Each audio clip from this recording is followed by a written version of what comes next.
78 Sports TV here. Salute to the mighty ldbc, Lions Den basketball community in this case. Smash the like button, hit the subscribe, also hit the notification bell to be notified when I drop a new video.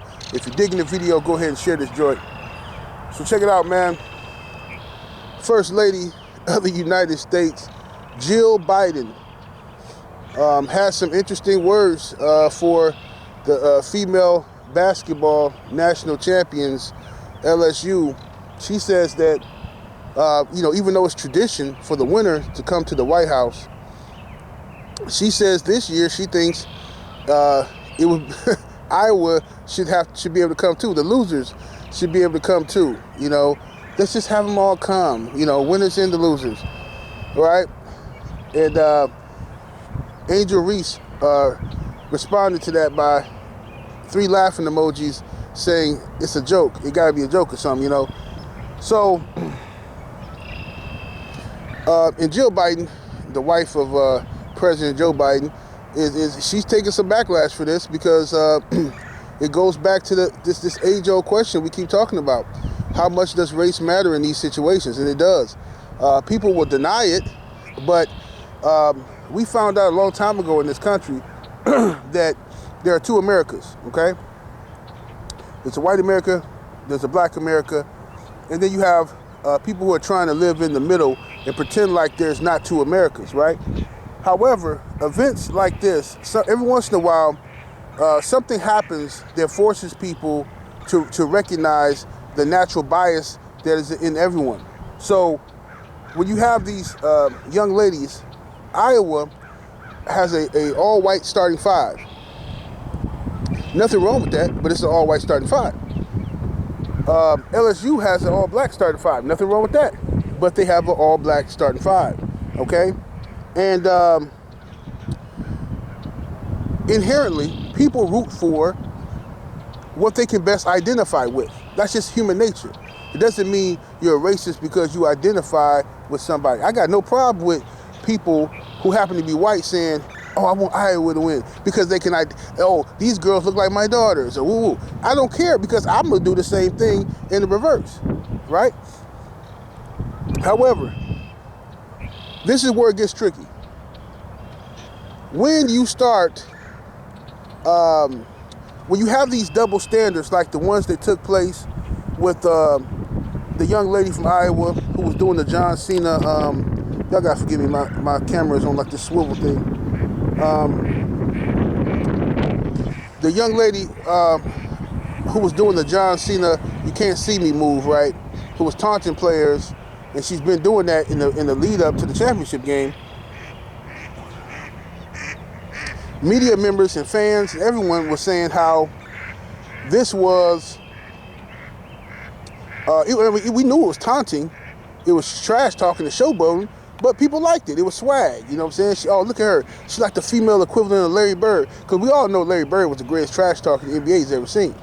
So they were comparing her to Larry Bird, comparing her shooting ability to Steph Curry.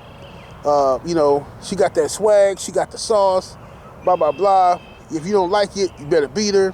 So LSU came in there and beat her. And Angel Reese, stepped on her. She stepped on her and then put her same showboat move right back in her face. I mean, this is like what you remember when Dikembe Mutombo, when he would block a shot, he would wave his finger in your face, and it's like nobody could dunk on him. It was very rare if somebody could dunk on Mutombo.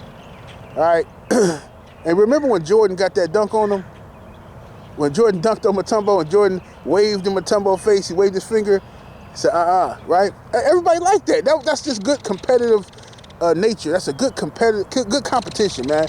Good trash talk. That's what makes sports fun. That's one of the things that makes sports fun, man.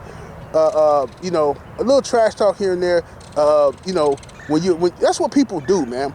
When you watch the men play basketball, there's always trash talk. There's always taunting in every game. But people are, with the fake outrage on this young lady, Angel Reese, is just disgusting to me. Watching people try to justify it. Well, it was different. What she did was different from, like, bro, are you really gonna do this as a man?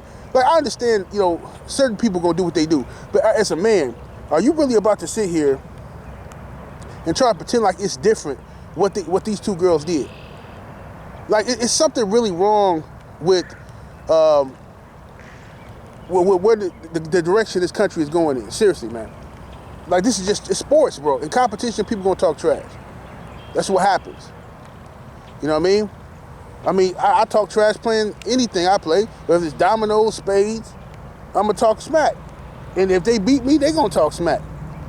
You know what I'm saying? Sometimes during the game, after the game, we gonna harass you. That's what we do. Like, what are we talking about here? But one of the things that bother me is the notion that the young lady, Angel Reese, should have been humble, right? I hate that word when it's referenced to black people. Oh, she should have been humble. She should have been humble. She got to act like she's been somewhere before. Well, what if she ain't been nowhere before? What are you talking about? Like, I don't understand. See, this is going back to the Joe Louis rules. See, for those who don't know, once upon a time, heavyweight champion of the world, Joe Louis, the Brown Bomber, he wasn't allowed, he was told that he could not celebrate after defeating a white opponent. He could not celebrate because he didn't want to they didn't want him to upset white America by him seeing a black man celebrate. You see what I'm saying? And this all came from Jack Johnson. See, when Jack Johnson was the heavyweight champion of the world, first black heavyweight champion of the world, Jack Johnson was very boastful, and he was a kind of a show off, and they didn't want that. You know what I'm saying? It was very dangerous for Jack Johnson at those times. But lynch mobs and stuff like that came out there to discipline and harass black boxing fans in those days. So when Joe Louis came around, they didn't want Joe Louis celebrating. Right? They didn't want him. They wanted him to act like you've been somewhere before. If you beat him, you just be humble. Okay, Jackie Robinson. Let's go all the way up to Jackie Robinson now. Jackie Robinson. Okay, you can't respond to the racist taunts. You can't, people spit on you, they throw stuff at you. We need somebody with the right temperament, who's going to go out there and just play baseball and take all the abuse you want to take, but you can never show off. You can never do this and that. About, like, what? Wait a minute. What do you mean I can't celebrate? So how far has this country really come, and this is still the stuff we're doing? This is still see, people won't come out and blatantly say that, but that's really what we're talking about here when we talk about this young woman, Angel Reese. We holding her to Joe Louis and Jackie Robinson rules. So how far has this country really come? And why is Jill Biden feeling so sympathetic to the losing team? Never in the history of sports, since this tradition has been coming where the winners come to the White House, never has the losers been invited. That I know of. So why now? Why now? See, like this is just ridiculous. You know why? Because Jill Biden can look at those girls and say, oh, that could be my daughter. That could be my granddaughter. She can relate. You see what I'm saying? She can relate.